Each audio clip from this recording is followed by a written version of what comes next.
नमस्कार मित्रांनो, तर आपण घटस्थापना कशी करणार आहोत आज मी तुम्हाला दाखवते.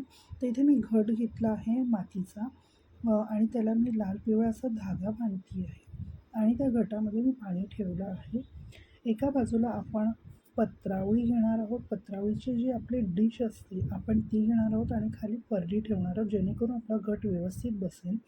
आणि बाजारामध्ये आपल्याला माती मिळते, तर नवरात्रीच्या दिवशी तुम्हाला सर्व सामान मिळतंच. तर त्यामुळे आपण आरामात पूजा व्यवस्थित करू शकतो. आणि त्यासाठी आपण आता 2 पिशव्या मी इथे माती घेतलेली आहे. माती आपण छान प्रकारे पसरून घेणार आहोत त्या पत्रावळीमध्ये. आणि आपण लक्षात ठेवणार आहोत एक गोष्ट, ती म्हणजे की आपण थोडासा मध्ये खड्डा ठेवणार आहोत, जेणेकरून आपला जो घट आहे तो त्यामध्ये व्यवस्थित बसला जाईल आणि हलणार नाही 9 दिवस.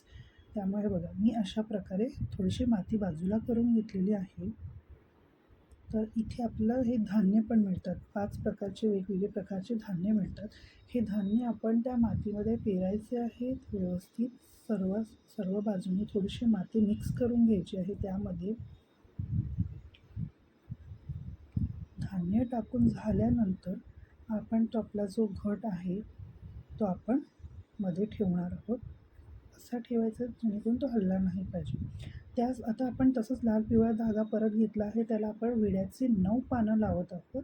तर ती 9 पानं आपण गाठ बांधून घेणार आहोत विड्याच्या पानाला. आणि आपलं जे घरातलं मंदिर आहे आपण त्याचं एक टोक आपण मंदिराच्या इथे लावणार आहोत आणि दुसरं जे टोक आहे ते आपण घटाला बांधणार आहोत.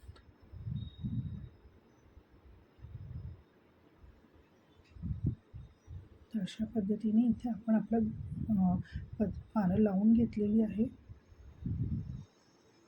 पानं लावून झाल्यानंतर आपण घटामध्ये म्हणजे बोळक्यामध्ये आपण 5 विड्याची पानं ठेवणार आहोत. 5 विड्याची पानं ठेवल्यानंतर आपण नारळ घेणार आहोत. ज्या नारळाचं व्यवस्थित असे डोळे दिसत असते, तुम्ही बघू शकता त्या नारळामध्येच जसे काही 2 डोळे आहेत तसे दिसत आहेत, तसे आपण नारळ घेणार आहोत.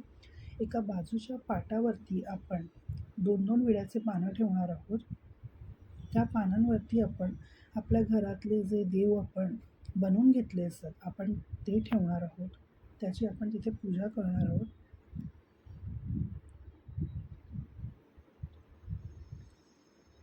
त्यानंतर गोमूत्र आपण थोडंसं मंदिराच्या बाजूनी आधीच फिरवून घ्यायचं आहे.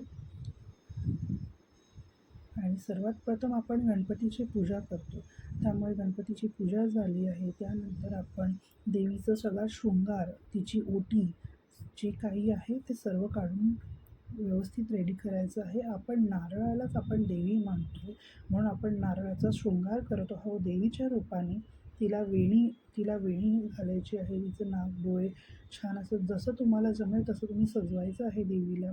सर्व देवांची पूजा करून झाल्यानंतर आपण एक अखंड दिवा लावणार आहोत, जो 9 दिवस चालणार आहे. त्यामुळे व्यवस्थित असा दिवा लावा, विझून देऊ नका त्याला. आपण स्वस्तिक काढणार आहोत आपल्या घटावरती. देवीला हळदी कुंकू लावून तिची पूजा करायची आहे.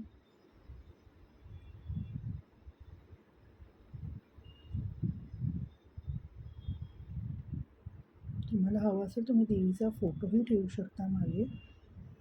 आणि आपण घरात आपले जे कुलदेव वगैरे आहे त्यांना आपण हळदी कुंकू वाहतो, फुलं वाहतो आणि त्यांचाही नमस्कार करतो. आणि देवीला कमळ आवडतं म्हणून आपण एका बाजूला कमळही ठेवलेलं आहे. आणि त्या दिवशी आपण त्यांना देवीला नैवेद्य दाखवतो, तर तो नैवेद्यही आपण दाखवायचा आहे. अशा पद्धतीने आपण घटस्थापना करतो.